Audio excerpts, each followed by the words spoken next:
If your training feels inconsistent, confusing, or like it's fighting your life instead of supporting it, today's video is for you. In my belief, most men don't fail training in terms of consistency because they lack discipline. In my belief, a lot of men fail because they try to optimize details before they have a sustainable structure. Training and life go hand in hand, and if we don't find the right structure for it, it's not working. And the biggest win for your training and life will be to start thinking in structures and not workouts. This may sound a bit abstract, but I guess it will make sense after this video. Here's what I see over and over again, especially with men that are actually motivated and actually care about doing things right. They train hard, they read, they watch videos, they try to optimize, yet their progress feels inconsistent. Some weeks they feel strong and capable, and in some weeks they just feel weak and flat. Everything feels heavy and they assume they are the problem. In most cases, it's not a discipline or a body problem. Usually it's just a structure problem, because if your training and your training program don't fit your life, everything is collapsing. Look, I've been a pro athlete and I've coached for over a decade now. I've worked with pro athletes and with men that just want to feel lean, capable, and strong in day-to-day life. I run 2 businesses, I have a family. Believe me, I deal with stress. And that means some weeks are predictable, but most weeks aren't. Sometimes it feels like everything around me is collapsing. So my training had to evolve, not to be easier, but to be more sustainable and to fit my day-to-day life. The biggest shift I made was stop thinking in workouts and stop overthinking the perfect workout schedule, but started thinking in a structure. So I thought about it and I said there are a few things that matter more than anything else when it comes down to staying lean, feeling capable, and staying strong for the next decades. I need to move regularly.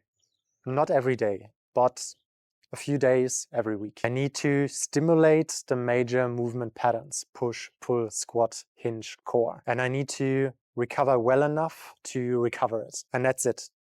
Not thinking about exercises, not thinking about too complicated splits, and just thinking about training that can fit my life. So the first thing you should make clear for yourself is how many days can you train per week and how much time can you spend in every single session, and be consistent while doing it. The perfect 5-day split is not going to give you good results if you can actually just sustain stress-free 3 to 4 training sessions per week.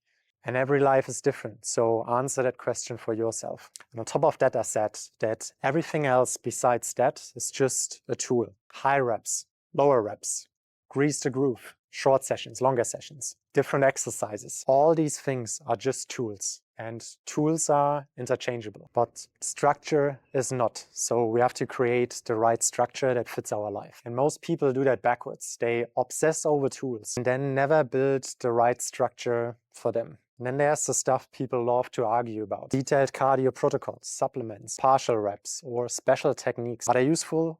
Sometimes. Are they essential?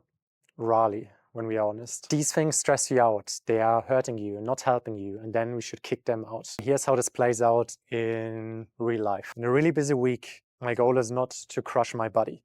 My goal is to stay consistent. My goal is to apply enough stimulus and to walk out of the session feeling like I've done the work, but I could train again tomorrow. And this is how progress compounds. No intensity peaks, but consistency peaks. So even when I've planned a 6-day training week, I just stay in a rhythm and take rest days as needed and then just follow the structure. One thing I've learned in my athletic career was to don't think in a 7-day rhythm, but look at the big picture. How much good quality sessions can you do over the course of the next 365 days?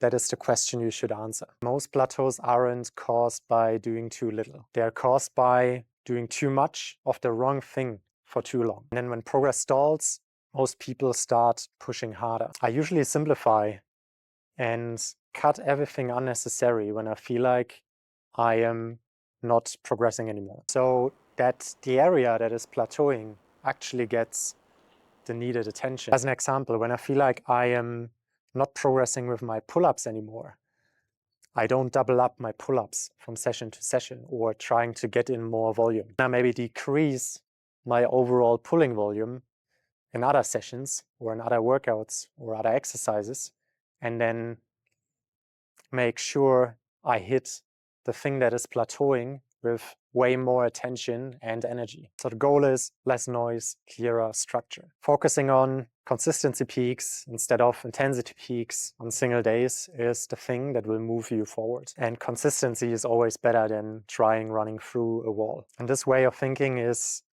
a big part of the system I am refining for the last decade. And I will share more of that soon, guys. If this video was helpful, guys, I'm Marcus. This is Built Simple, and I appreciate every single like and comment below the video. See you in the next one.